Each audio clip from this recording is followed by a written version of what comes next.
Alrighty.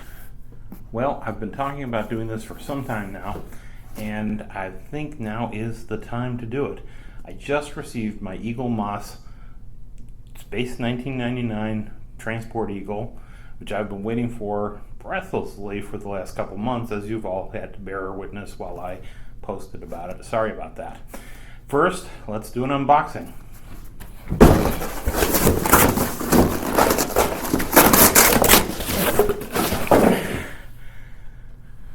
Alright, that's not a box anymore. Now onto the Eagle. The Eaglemoss Hero Collector Space 1999 Eagle Transporter. The first one in their line of ships. And it's not perfect. First person to say that. There are a few issues with it, but by and large, very happy with it. Let's go over the negatives first. The paint job. As was pointed out earlier today by somebody online, and I can't believe I missed this, so I went back and redid this. These black paints behind the reaction control thrusters, that's terrible. That actually does not look at all like it's supposed to. It's one of those things that you can sort of see what they're doing, but you can't figure out why they're doing it. The other thing that was pointed out is the colors of the engine nozzles. These bells are not supposed to be a charcoal silver kind of thing. They're supposed to be silver. They're supposed to be as chrome as possible, but not quite chrome, I don't believe. Same thing with the engine nozzles on the underside. They're supposed to be the same kind of color. Now, generally speaking, the rest of the paint job, to my eye, is pretty darn good. If I had any one complaint, it is that the weathering, the panel work is maybe a little too subtle. If you take a closer look, and I will put up photos of this, the panels on the top and the bottom and along the sides of the Eagle are very beautifully done. They're very, very subtle and very hard to see because they're very, very subtle. So that's kind of an annoying thing. Otherwise, the paint decos are very nicely done. They match, to my recollection, mostly the stickers that were done. So I think round 2 probably made this a lot easier for them to do. They could just get a round 2 model and take a look at the graphics needed and where they go, and that probably saved them a whole bunch of hassle. The modeling of it is beautiful. It is better than I anticipated. Yes, these frames are a little thicker than they should be. That's a production issue, and that's the sort of thing that, for the people that tell me, well, if you want top dog, you go to 1612 and spend $300 for an Eagle. Okay, fine, I get that. I'm spending $80 for an Eagle. If these pipes are a little bit thicker because that's how they do it, you know what? I'm okay with that. That's one of the trade-offs. I'm constantly being told we need to accept trade-offs. It's like shipping time. Well, shipping time is this, this, and this. Accept it. Okay? So if you're going to accept that, accept the other.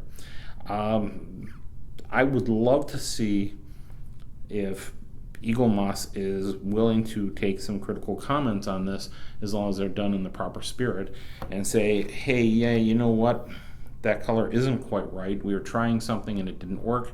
And on future versions, of which there's at least the 3 planned, and we can figure that they're going to have another one in the next lineup.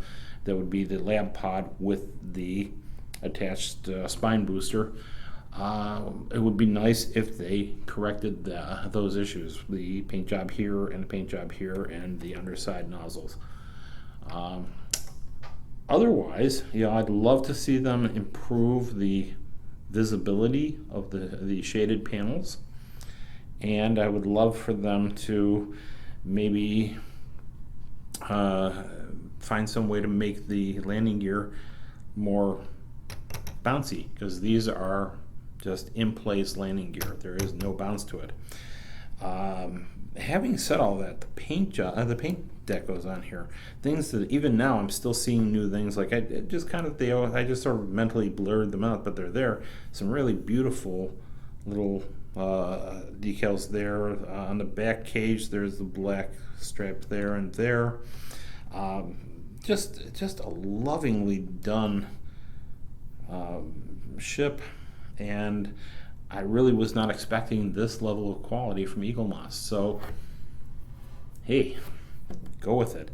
I really would love to see people support this line, not because like I have stock in Eaglemoss. I don't. You know, I actually was one of the big complainers about the delays in shipping and so forth. But then I'm like that. I'm an old guy. I complain. But I would like to see this supported because the quality on this, for a lot less than the cost of a 1612 die cast, the quality is probably almost identical, except for my favorite mistake, and it's one of very, very few that I've seen. This cargo pod / passenger pod does not detach. Why would they do that? Why would they, make that not detachable? And I figured it out. I believe because there is a certain amount of heft to this that suggests that there's metal inside it, because this is plastic, these appear to be plastic, everything here is plastic, the cage is plastic, this is plastic, but I believe the inside of the cage, of the cages, and running the length through, given the weight of the weight distribution, I believe this is all cord metal, as in there's a piece of metal in there that runs the length, that gives it its stability, gives it its ability to stand up to things. So yeah, not a bad job at all. And I love the weight is just about perfect for what I wanted. The landing gear, while not absolutely 100% perfect, takes into account, and I'll have photos that are more detailed, takes into account the idea that this should be rigid, should be strong, should hold up to a certain amount of use, and yet it's not pushed up like, say, the Fundimension / Airfix model kit that served our community for 40 plus years. And yet it's not all the way down as if it were just in flight, so they sort of took a middle ground, said it's going to be displayed like that, so the landing gear is at a depth where the ship has landed. Okay, does that make sense? I hope it does. As opposed to when it takes off, they'll droop down a little bit. But again, for 80 bucks, I'm very happy with that. I think the quality of this build surpasses anything that I thought I was going to get. And, because honestly, in my mind, I thought it was going to be a little more toy-like. I really did. But I'm pleased to say that no, it's actually extremely well cut. It's extremely well assembled. The seams are all very tight. There's you can see a few seams here, but that doesn't mean that you feel them if you run your fingers over that. The scaling of everything appears to be very accurate. They did their research on this. They followed. I'm certain they must have built a few of the round 2 kits. What can I say? If you're going to steal from the best. But and you can't say, oh, they stole from round 2, because guess what? Round 2 stole from Brian Johnson. It's how they do things. It's you find out how it was done and you replicate it as close as possible. But having said that, they did a beautiful job. I'm very happy, and I don't think of this as a cheap item. Not because it's 80 bucks and that's a lot of money to me. I don't think of it as a cheap item because it doesn't feel cheap at all to me. It doesn't feel toy-like. It's not a soft plastic like, say, you'd find in an action figure.